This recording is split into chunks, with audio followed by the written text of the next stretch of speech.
and I see this a lot with our students when we coach them. I see this a lot with people who are newer in a corporate world or in a business setting. The idea that they need to do everything from scratch themselves day one, and that they can't go and seek inspiration or ideas from other businesses or other people. I surround myself constantly with people that are doing better than me, always, whether it's personally, professionally, because I'm just surrounded by these beautiful minds, these incredible professionals, and I just get to dig into that. I get to dig into that all the time. Hi, I'm Natasha. And I'm Penny. And welcome back to the WIBs. Today, we are going to discuss 6 hacks that have made us at least appear smarter. Yeah, it's an appearance thing. It's an appearance thing. We give the illusion optical illusions of intelligence, save time, but also things that have just helped us get ahead in our career and just in life in general. Yeah, let's call it like a catch-all episode on how you can improve yourself, inwardly, outwardly, to everybody else. Yeah, well, that's the thing. I think especially in the last 6 months, like this is less of a, scrape up everything we've done in our careers and put it all together. But it's more just like, I think especially this year, we've both really prioritized efficiency and just time. Yeah, because there's a mountain of shit to get through. And I think that when we first started the podcast, life was a lot more simple in some ways because we were working together. Yeah. We could walk literally down the street to record our podcast.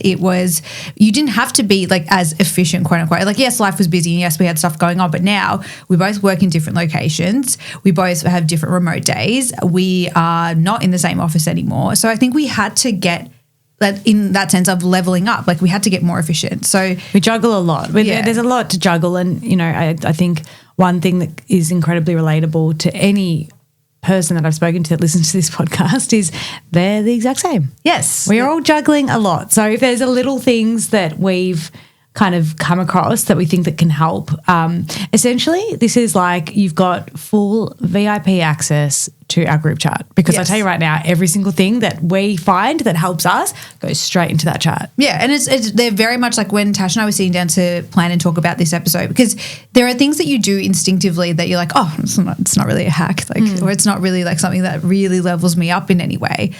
I actually had to take a little bit of thought and time to think about, what is it I actually do that maybe isn't innately instinctive for other people and that would actually add value to their life. So that's kind of where all of this came in. Honestly, I think you should start with your eyelashes because, oh my goodness, what have you done? My eyelashes. I'm staring. I've curled them in the car on the freeway as per usual. They are ginormous. Are you using a lash serum or anything? No, I'm not.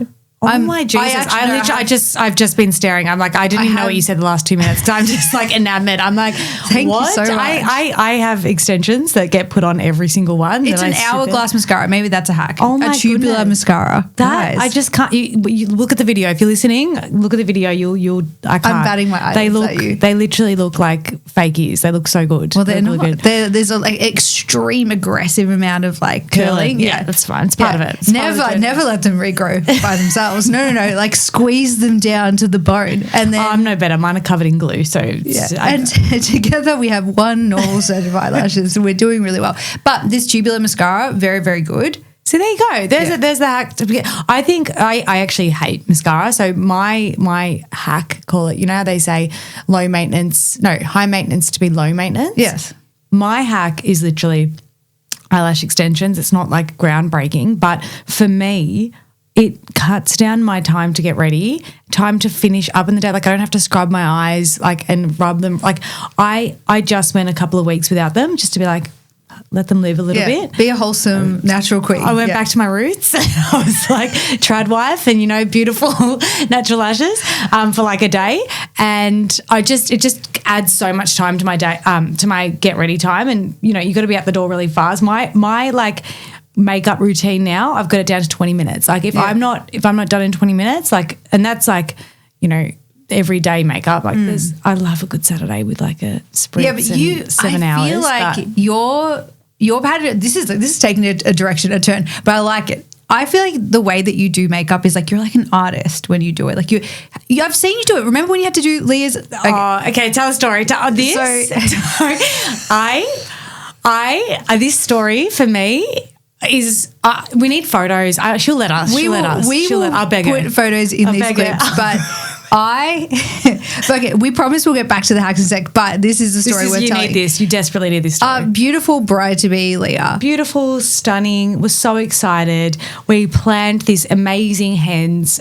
We booked an apartment and she had this incredible makeup artist, like beautiful makeup artist that was going to do her makeup. Like so excited. So pumped. The day was like almost going too smooth, right? Yeah, like, how dare you go too smoothly? Woke up, like it was so fun. We were so pumped. We all stayed the night before, had some sushi, champagne, like beautiful, right? And we're all pumped. She gets a message. Her makeup artist, unfortunately, don't know what happened, but a family emergency or an emergency, she had to cancel. So we were all getting blow waves before that. So we were like, okay, we'll go get blow waves. And Penny and I just went straight into action. We're like, we got this. Where can we book on a Saturday morning? Because Saturday morning is not a popular time at all to get your makeup done. No. And we found one with availability. In fact, a lot of availability. And that should have been our first warning sign. So we'll never name names because, you know, we don't want to name and shame, although in this situation it's probably the right thing to do to protect others. But anyway, she went, so we're like, okay, don't worry, we got you, girl. We got you covered. We've booked in this person. Fabulous We were place. like, we've got this. Now we're running to a really tight schedule because if anyone's planned a hands, they know like it is a tight schedule. It's like, you know, you wake up, you go, blow wave at, 9 o'clock, makeup done at militant. 10. The schedule is militant. Oh, we were both like, you didn't want to mess with us that day. And poor Leah was just like so beautiful, happy-go-lucky, like, okay, let's go. Like she was just so happy. Poor thing. She had no idea what was coming. So she goes, her makeup's beautiful. Her hair's beautifully done. We go to this place and we walk in and I'm like, oh, while you guys are there, I'll go get some coffees, whatever. Yeah. So I walk out and I just start getting these messages from Penny. SOS, help. It was, so first issue, got there, I don't know what time, the makeup artist just wasn't there. Just 1 hour in. Okay, so imagine, right, you have a beautiful schedule that you've like carefully curated. You've got like 25 people waiting for you. Yeah, 1 hour in, the makeup artist hasn't arrived. When she does arrive, she walks in. I thought she was a customer because she was in her pajamas. Stop. And I'm looking around, I'm like, she's standing there like waiting in line. And then she's like, oh, I'm here for the makeup. Now, I will say, like, because I said to Leah, I don't want you to stress on the day. So if you need us to be your, like, we'll be your Rottweilers, we'll be, like, around you. Like, we'll be the ones that are like, hey. Now, in saying that, you and I were still so respectful. Like, you and I were like, hey, like, is she going to come? Like, all good if she doesn't, but just let us know because we'll work it out. Like, how about you just do the eyes? We'll do the base when we get home. Mm-hmm. Like, because eyelashes are really hard to put on. So we're like, why don't you just do the eyes for her? The best way to describe what happened makeup-wise, it looked like she was lightly punched in the eye. And so she wears quite natural makeup. The line, no, it wasn't even. It was like finger painting. There was like a finger beautiful, painted. and I'm not one to judge because I don't do my makeup well, but there was a distinct line between neck and face. It was criminal. Now, we're like, okay, don't worry. We're going to solve it. We are masters of this day. Everything's going to be We were just crying of like we got into the car because we didn't want, amongst all of this chaos, we still didn't want to hurt anyone's feelings. So we're like, okay, thank you, let's go.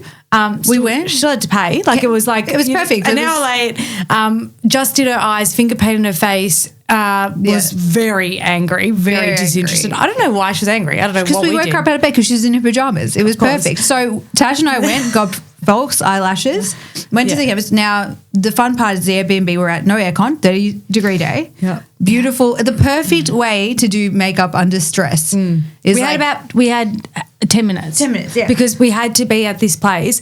We're doing like a painting, like naked painting, whatever that is. But naked painting, I don't know how to make it sound nice. Life drawing. There you go. Casual, yes. But it was like a hard start at a certain time. Obviously, it's a surprise to the hen, so we can't we couldn't tell her. But I was like stressed because I had like 25 people waiting there and I knew we had a time because then after that you had booked like this thing. So it was like everything was meticulous. So we had 10 minutes and you can't, like this is intense pressure. It's intense pressure if it was just a normal day. Exactly. Let alone she's the bride. Oh. So we're getting her ready. Tash does a phenomenal job. And this so we had to wipe her whole makeup everything off. Everything came off. Everything restarted. And I just like, sit down now. And I just didn't talk. I was like, by the way, mind you, Penny and I weren't ready. No. We started to do our makeup. So we are we were like 2 hours behind schedule because obviously makeup artist. But we were putting the glue on. It was like open heart surgery.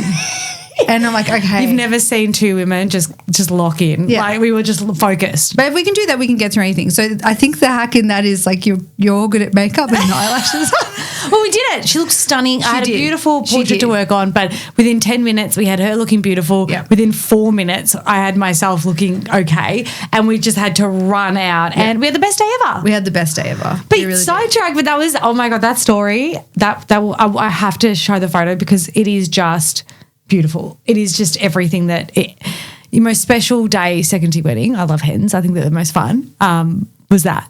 I think the loose tie back though, if we could make one, which I think we should. Well, I think the loose tie back though is like it's the efficiency of like knowing your face, knowing your routine, being able to get your shit done quickly. Yeah. Well, that's the thing. I think it's the getting yourself down to 20 minutes where you're really happy. Or 5. Or 5. I still can't believe. I still don't even know how we went on to like superpower mode. But you do that for your mates. You have to.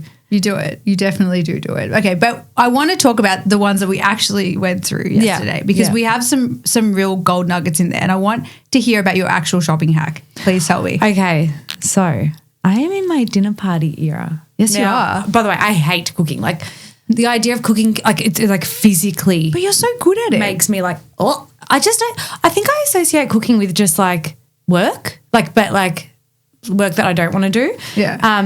So recently I've been having these little dinner parties at my house, and I think what really has gotten me into it is I've tried to get away from the screens mostly. I'm like, I need something to do on the weekend that isn't just rather exercise, because even exercise I'll, be on my screens or whatever.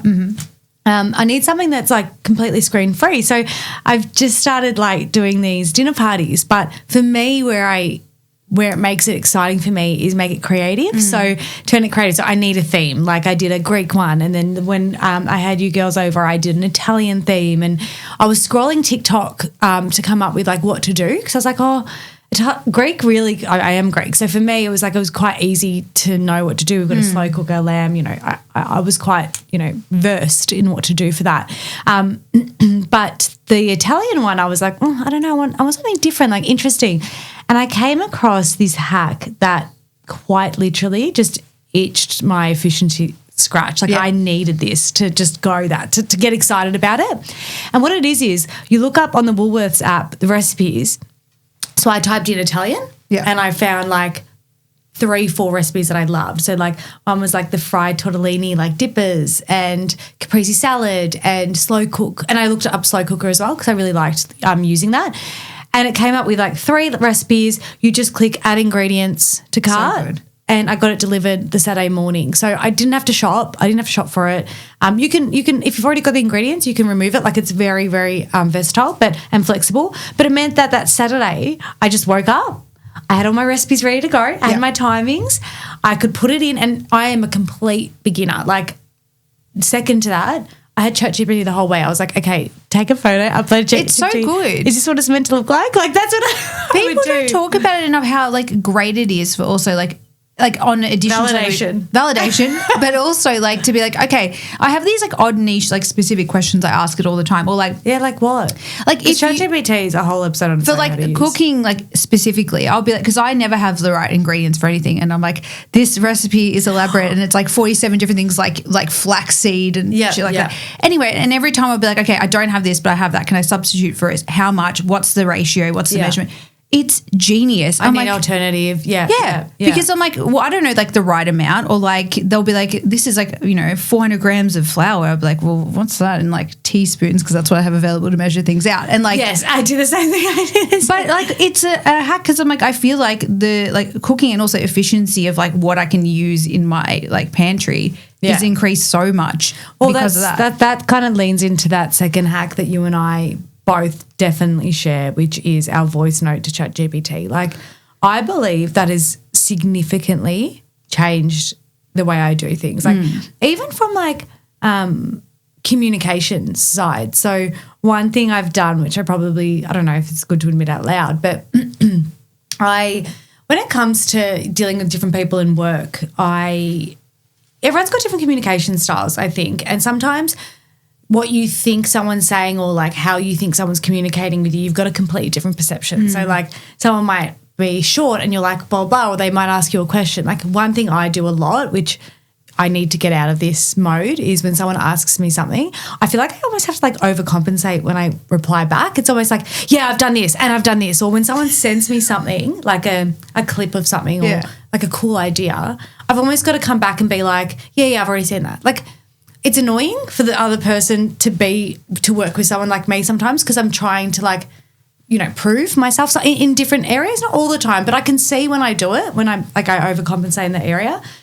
So one of the things I've done is I got myself and my business partner to do like personality test, and it's actually called Clifton Strengths 34 Strengths. Now I could do a whole episode on that as well. You haven't told me about the Clifton Strengths personality test. I'm so excited. You know I love this. It's like adult horoscopes. I know. That's why I saved some of my juicy stuff for this podcast, Penny. Thank you. I need to know more about you. So it's actually really interesting, and this is a hack in itself within a hack. But one thing that it told me, like I always wanted my strengths to be really like, I don't know, like analytical and strong and all of these things. But what it actually told me was that a lot of my strengths is actually really soft strengths, so very people-based. And my actual top strength is WOO, which is winning others over. And I never saw that. I never saw that as a strength or something that I would want to be a strength. Like when I first read that, I was like, oh, what do you mean winning others over? Like, oh, it sounds like I'm just like this like goofy person that just wants it to be loved. But when you actually read into it, it's really, really nice to be like, you know, you really look into people's individual skills and you listen to them and you want to be, you know, you want to create those connections and all of those bits and pieces. I can see that in you for sure. Like I think it's like you might think of it as like a soft skill, but it's definitely a superpower of yours to be able to do that. Yeah, it's like you know, that's why you love the personality test, right? Because it's like this big like look. And my business partner and I had completely opposite ones, right? His was, you know, very different to mine, and we put it into that ChatGPT, and I just said, you know, how can I communicate better in this situation? Like, how can I be a better communicator when we both have completely different skill sets, but we're both like running, you know, we're running really fast. We want to achieve so much. How can we do this? And we both did it. We both put it into ChatGPT, and it's just even like the little things, it just helps you understand where people's questions and things are coming from. So when people do ask things, not just him, but even, you know, employees and people that I work with and everyone that I deal with, to be honest, it's really changed my perception of just how to take people's stuff. And ChatGPT helped that. I use it as a real analytical tool, like to kind of be like that person, that unbiased. Yeah, it's like the buffer in between you and like your like raw, unfiltered version of things. Because I think that, and like my natural communication style as I've gotten older especially is probably a bit more blunt and direct, and like maybe can sometimes come across a bit like intense. So it is good to be able to have that. Oh yeah. That as a tool to be able to say, okay, can I like take this down 10? Like, is this clear in my explanation? Like I often will put in my original like email I'm saying to someone or message I'm saying to someone into ChatGPT, and ChatGPT will often say to me, would you like a warmer, friendlier tone? And I was like, yes, I would actually, now that I think about it, because like sometimes, and this kind of comes back to like the efficiency piece, sometimes when you're just trying to get shit done in your day, you're just like, I'm just on autopilot trying to get my stuff out. Yeah, I'm the same. Don't worry, I completely get it. Yeah. I just emoji everything these days. But the other that kind of exactly what you just said then about that communication style brings me to another hack that I have adopted, and I didn't realize it was a hack until I was talking to one of my friends about it, and we were just chatting about it, and I was like, I've realized that I've subconsciously started doing this. So recently I've been going to heaps of networking events. I'm really like just saying yes to everything. And you're really shining at it though. It's amazing. I'm like a bull at a gate. No, you're going like head first into it, and I think it's such a skill set, but go on. Oh, but like, you know, I would walk into a room, and the first time I'd walk into a room, I don't know, I think I put on a bit of a persona that, you know, I don't know, it was just kind of like who I thought they wanted me to be or who I thought I had to be in these in these rooms. But the more you do anything, like riding a bike, which I can't do, but the more you do things, the better you get, or I guess the more confident in yourself you get. So now when I'm in these spaces with new people, one of my hacks, and I don't even know how it's a hack, I don't know the right way to say it, but what I will do is, you know, given the situation, I won't do it at all situations, but most, is I'll actually put a swear word in there 10 minutes into the conversation. So it's like, it might be like, oh yeah, shit, or whatever it is. And I feel like what that does straight away is I see people next to me, like their shoulders go down. It's disarming. It's completely disarming. And I almost want to disarm them with something quite crude, something quite, you know, jaded in these business type networking situations. Now, you can't do it in every, I totally get that. I have done it in every, just to see life short. But I understand it's not a one size fits all. But every single time I've done that, it's really interesting because straight away I can get to like the juice with somebody, and and they end up mirroring my conversation. So I'll start doing it, and then I see their kind of shoulders fall, and then they start mirroring that. Like whether it's swearing or whether it's, you know, just getting a little bit more open. But I feel like a hack in, you know, when you network, you're meeting new people is to disarm them in some way, whether it's a vulnerable story or something little like swearing, you know, without being crude. I don't, you know, call them C-bomb as soon as I walk in. Why? No. But it's just something to disarm them so that they feel like they can kind of open up to you, especially in new environments, especially in professional environments where everyone else is very like, oh, hello, what do you do? Yeah, because I think that so much of like what we do at like a networking event or in our lives, I think that there's a level of people not being themselves because they feel like it's not safe to be themselves. And I completely agree with you with the way of disarming. And I actually noticed myself doing that in a work meeting, which again, like this is not for every workplace and it's not for every person, but sometimes I feel like it's about getting down on somebody's level. And I think that the perception that people can have of you, if you look a particular way, or if you speak a particular way, it can sort of have an impact on the type of conversation you have and what you can get out of someone. I've always found like great joy in being able to kind of unravel someone's expectations of me. And I think you're very similar in that way. So I don't want people to assume that just because like I hold myself a certain way or look a certain way that I'm, you know, too like prim and proper for, you know, a real conversation. So I think it's a great hack. Confidence. Sometimes when someone walks with confidence, you can put that with arrogance, and confidence and arrogance are two different things. So I think both you and I in situations with new people or with people that we know will overcompensate for parts of our confidence to let people know that like we're confident but we're not arrogant. Like we've still got like 500 insecurities. Like, exactly. You know, there's so much like confidence doesn't equal arrogance. Yeah, and I think that's a really it's a really nice way to be, I think, because like not only does it help you, I think it also puts other people at ease sometimes. So it seems like a small thing, but it actually can be a really big thing when you're using it, especially in settings like that. And like, not that my official life advice or hack is to swear in meetings at work, but I do feel like sometimes being more real and more like man of the people type on their level, I think can be really helpful. But I really love that. I think you're a real meeting star though. I feel like you just know how to, you just know how to, from like you know how to guide. Like I'm not a fan of many meetings. Don't you lie to me, Tasha. You loved meeting with me. You're different. You're in a different, but like honestly, again, there's things I shouldn't admit, but like I know, like I'll have someone message me and be like, Tash, I know that you're clocked out right now, because like I'll be just like staring at the screen like glassy eyed, because it's just like sometimes I just feel like meetings like are just meeting to have a meeting, but you shouldn't meet to have a meeting. What do you do? What's your hack to make meetings not just a meeting? I think that it's about having a framework and setting almost like a set of guiding principles for that setting. So one thing I will say that I'm really good at, I do think it's a hack, is being able to set the goal for the meeting. It's almost like a bit of like a clarity framework for yourself. So when I get into a session, and I notice this as I've gotten older as well, like not everybody does that. Like people can go on forever talking and not get to a point, not be able to clearly articulate the goal of a session. So I think that one thing I've gotten better at, and this might be maybe because I'm not a massive detail person, but I'm a big picture thinker, and the way that I like to dive into things is to be able to look at everything like almost as like a big picture board. and be able to pluck information out of the air to be able to pull it together and make it make sense.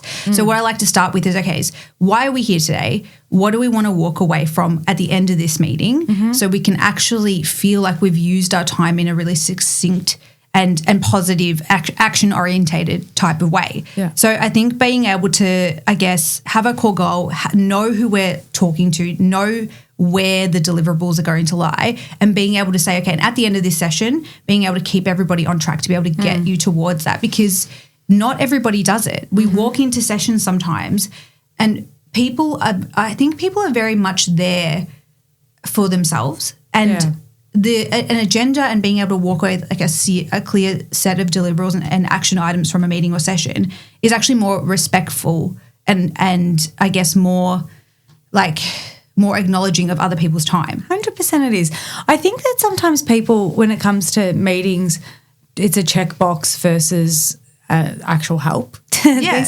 And I think that's the part that I get really frustrated, being like an efficiency. Like I think it's not just for me. I think everyone's time's important. I think every single person in that room's time's important. Yeah. Whether you're like, every moment that you give us as a business or you give me in any thing is time away from your family. Like that's how I think. So I think if I'm taking time away from your family or you having fun out there in the big wide world, I want to make it good. I don't want you sitting there and us just going through things that could be an email. Yeah. And it is staggering to me the amount that can potentially get done in 15, 20, 30 minutes. When I see some people put in meetings for hours at a time. Why? What do you need to discuss at that level? We experienced that big time. Like I think we Penny and I, when we had our, little rendezvous 2 years, living the corporate life. Yeah. That was. There's so much time wasting. I don't know whether it's like a ADHD type thing or whatever it is, but I would sit there and be like, we're not even walking away with anything out of this. It's just words and just discussion. And it's not even like you could argue like, oh, it's to keep us all on the same page or cultural or whatever. It was like, I don't know. There's different. I think if you're listening and you have meetings that you're sitting there and you're feeling like how we've described, whether it's you or whether it's going to somebody, I would really, really recommend trying that hack of what Penny said, is going in there, making sure you've got like that clear goal, what those actionables are, and driving that. And I promise if you're the person who starts to drive that, everyone around you will appreciate that, because I think everyone's thinking it, but everyone's too scared to say it. Yeah, or maybe they don't know how to be able to set up a session like that, because I don't think it's a skill that's taught. Like you don't go to uni and be like, this is how you should run a meeting 101. It's like being able to work backwards from a goal and then using that as your action items for the session that you're doing in that day 100%. Really helps you stay on track, because there are people that have a propensity to maybe go off track or waffle on a particular topic that doesn't serve everybody in the group and doesn't serve the purpose why you're there. So I think that is a really important one, and I think more people should do it. Yeah, I agree. And another one that made me think of this, and it's one that you discussed, but I think this is like, I think that this has been the biggest game changer in my career, and I don't know if you'll agree with this as well, because you're very good at it too, is that managing expectations up and below. So one thing that I think both you and I excel at is that. So for example, I see it a lot, and I talk to a lot of people about how to manage up, but also how to manage expectations without feeling like you're being that negative cloud. And what I mean by this, for an like side-by-side example, is your manager comes to you and they say, hey, Pen, I need this by, this day, or I need this. And we fall on, I know earlier in my career, I was like, okay, yep, done. And then I'd set myself up and them up for complete, I was overworked, I was burnt out, I was doing all this stuff. And then when I'd ask them, they were like, oh, no, I didn't need that tomorrow. Yeah. I don't know. Like, it's like this thing that you do to try and impress and try and impress and try and impress. When if you just manage expectations and you do it really well, where it's kind of like, hey, okay, cool. Yep, thank you. Like, that's cool. When do you need it by?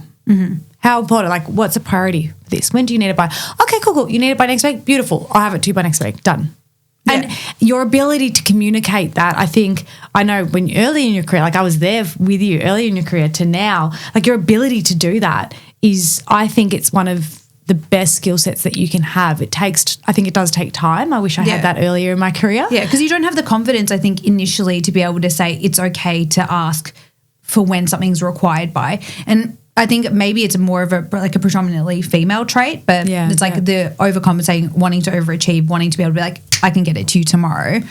But I think that being able to do that is a hack for yourself and also for the people that you're collaborating with, because if you do that, then you're setting yourself up to succeed rather than to disappoint people. It's like it's almost like the under promise over deliver, because maybe I can get it to you today, but if I know that, then I can better prioritize, manage my time, 100%. Juggle my tasks.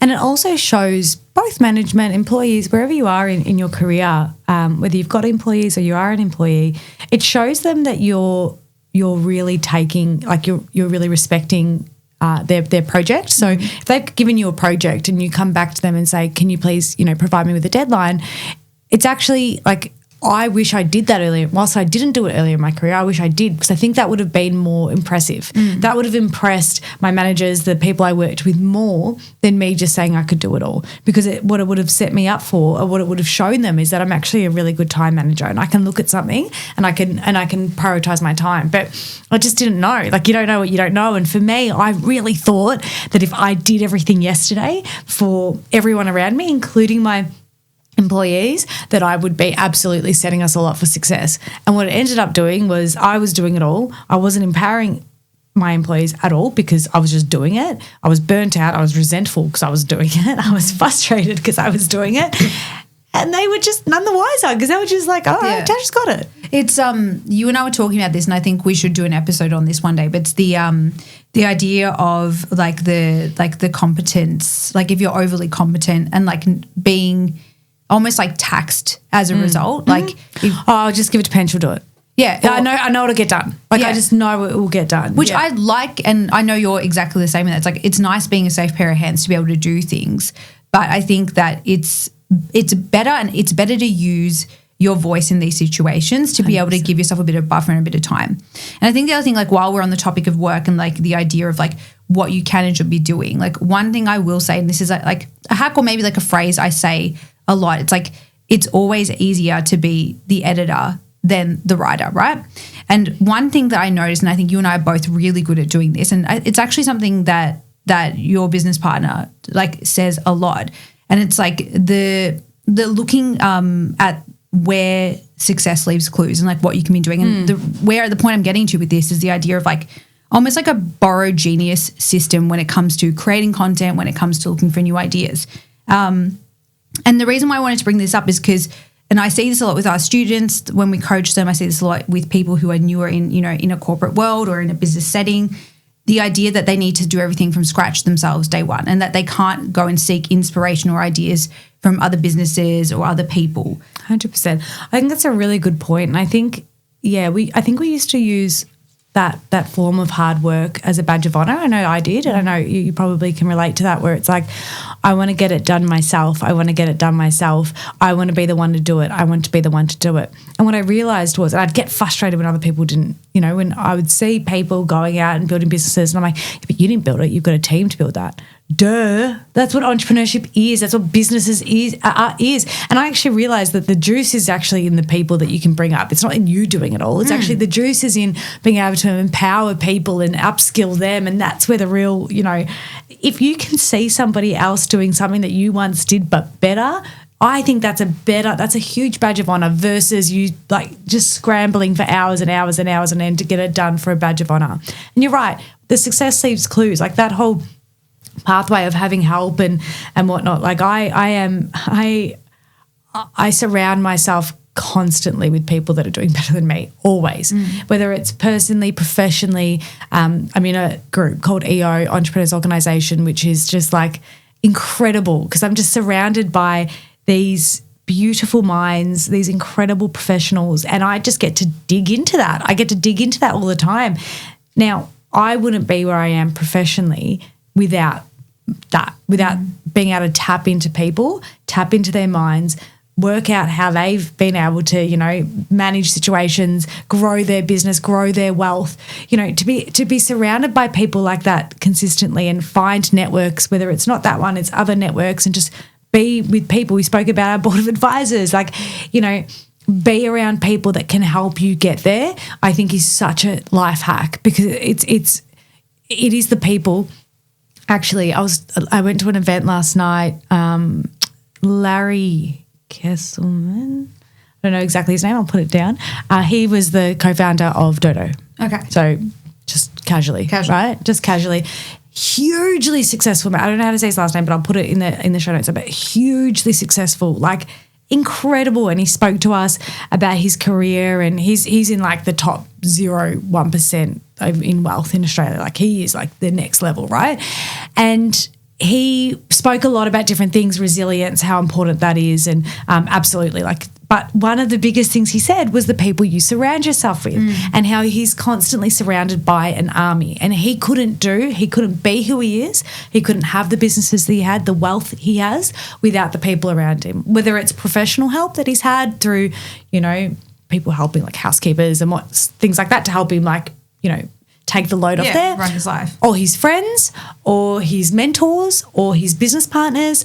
Every single person in his life he's meticulously chosen, and he's made sure that they're good people. So he's just created this beautiful army around him where it's actually really sweet. He was asked something along the lines of, because he's like reached an incredible wealth, like you don't need to work anymore, right? Essentially. And he's like, they're like, you know, why haven't you retired? Like, what are you doing? Like, you're still working every day. And he's like, yeah, I was, you know, in Europe, and I was working 4 hours, and I woke up at 6 to make sure I worked my 4 hours. And he's like, I love it. Like, I am around people that I love, and we're working together, and it's fun. He's like, I don't want to give that up. He's like, I've created a life for myself that I actually genuinely love working with these people and being around these people. It's energy. I love it. And I was just watching him, and it was so motivational, because it speaks to what you're saying is, you know, surround yourself with that army of people, but don't be afraid to delegate and reach out and get these army around you, because if that's what really drives you, you see someone there who's you know, achieved such incredible things in their career, and you look back and you're like, oh my goodness, like that's through people. That is all through people. It was really, really interesting. Yeah, I think that's super inspiring. It's like the idea of like, the people that you surround yourself with are the ones that kind of bring you to that place where you can get more enjoyment out of your life, but you can also be better and show up better in your workplace as well. And I like the idea, and like being able to lay that idea out in the same way when it applies to like any content you're creating. So it's like, it's less about starting from scratch and more about how do you do smarter iterations on things. Yeah, 100%. And that's really what it comes down to for me. It's like, okay, like how can I get that from the people that I'm surrounding myself with to build up my level of success, but also how can I take inspiration and then iterate it, make it my own, rather than trying to come up with brand new things every time. It's not that it can't be done. It's not that it shouldn't be done. It's just that, is that the best and most efficient use of your time to be able to create something fantastic? Because often the juice is in the details of like the 1%ers of the tweaks that you can make to improve it, rather than being able to conceptualize something brand new from the beginning. But yeah, it's so like, I think like these hacks, you know, once you start talking about them, you realize how like ingrained in everything that we do are. Like it's like they started off as, you know, Pen and I wanted these to be like these really fun listicle hacks, but you know, when you deep into them, each hack has like 5 hacks in it. Yeah, it's just really, it's really interesting. The final one I'll leave on for my last hack, which I don't know, I just really love it. And I actually got this from somebody else, was, you know, obviously being busy women in business to different levels, getting your steps in just is not easy, right? Like getting your steps in, like, yeah, you can go to the gym, but once you've gone to the gym or you go for like, you still got to get your steps, right? You still got to try and get your body moving. So one thing that I've actually adopted is I'll wake up, especially in this gorgeous winter, I wake up earlier and I've got a walking pad now, and I'll literally just walk for an hour, clear all my emails. So as I'm walking, clear all my emails. So I'm like, I feel really good. I've warmed up my body because it's freezing, whilst clearing up the emails. So that when I do enter work, I've had my steps done, I've cleared my emails, and I just feel like I don't have this pressure for, oh, you should have more steps, or you should have done this, or you should have done this. I'm able to walk into the office and the workplace or go into my work day, even if it is working from home, I still do the same thing. It's like I get to do that, and I feel this like sense of relax because I don't have this pressure. You've cleared the deck for the day, which I love. From the morning, health deck and inbox. Can I ask, because I love it when people are specific about this sort of stuff, which one do you use? And do you use like a standing desk for it? Like, how do you do it? Like, talk through your setup. God. I don't know if I'd get the same one again, because I think there's definitely better setups. Mine's just like a walking pad that I got from eBay. eBay, I literally looked up walking pad. Yeah. It's actually like got the treadmill thing. Like it's like looks like a treadmill essentially. Doesn't have any incline. It's just flat. And yeah, and I'll put my laptop on the little thing where the treadmill is, the little hand bar. Yeah. And I'll just do it like that. And that's how I do it. It's not a fancy setup. Like I don't have a standing desk. I don't have, I see a lot on TikTok with like the walking pads underneath the desks. Yeah. And like amazing. Like if you've got that set up, amazing. I work off a laptop. I'm like one of the weird souls that I'm the same as you. I like my husband. I don't want a second screen. Don't give me a second screen. He can't work without a second screen. I'm like, yes, you can. It's I'm like, I create the tabs on the mini screen and like split them off myself. It's not efficient, but it's how I live. I can't not live on this. Like I think even my phone, like I reckon I work off my phone more than I work off my laptop half the time, because it's just like, I don't know, calls and Slack and all that stuff. Like I think I just work off those two screens. They're my two screens. Yeah, I was going to say, like, and it's always on me and it's perfect. But I love that, and I think it's cool. Like, and also it's also good for people to know that you don't need to have something super fancy to be able to make it like a more efficient hack in your life. It's like, that's great. You've inspired me, because I have a dormant walking pad that's sitting in my garage currently. And I was like, I can't use it because I haven't got a standing desk. No. Yeah. I'm going to... It's the little things as well, Pen. Like I'm going to use my ironing board. Yes. It's brilliant. That's it. That's my hack. The ironing board. That's all you need. I'm telling you. And it's like, you don't have to, like 10,000 steps is just like something that I've just got in my head. But even like I just started doing 20 minutes a day, and just like it just gets your blood pumping. It's not, if this isn't like a health hack or a weight loss hack or anything like that at all. It's just like a body, like it's just good first thing in the morning to get your body moving. And I'm not a runner. I'd love to get into it. I'm trying to get into that side of stuff. But just as like the little small steps, I think it's a really cool hack for somebody who is trying to get into like just getting their body moving, but also like I'm busy, which like kind of does both. Also editing TikToks is really good on that as well, because you like, I don't know, like when you're editing TikToks, you just go into this like focus mode and you're not even noticing that you're walking, and then all of a sudden I look up and it's like 20 minutes is gone. I'm like, yes. That's brilliant. Actually, no, I really love that. And I think that we have some super valuable things that I've learnt from you today. Hopefully you got something out of me. Likewise. And you heard all about our hen story. Yeah. And I'm like, look, we've gone on a journey today, but that's the point of this podcast. Like we want you to feel like you're in the car or in our unhinged group chat, just going along for the ride. The voice notes, honestly, the best. You know what the best feeling is when we check our phone and there's like 5 voice notes. Fresh episode. That's a fresh podcast episode waiting for us directly on WhatsApp, and I now really bring it to your ears. That is blessed. That is a blessed and lucky life we lead. But we will be back in your ears in 2 weeks' time. Thank you so much for listening. And if you like this episode or got value out of it today, like it, review it, share it with a friend. It would mean the absolute world to us. Thank you so much. We'll see you next time. See you then. Bye. Bye.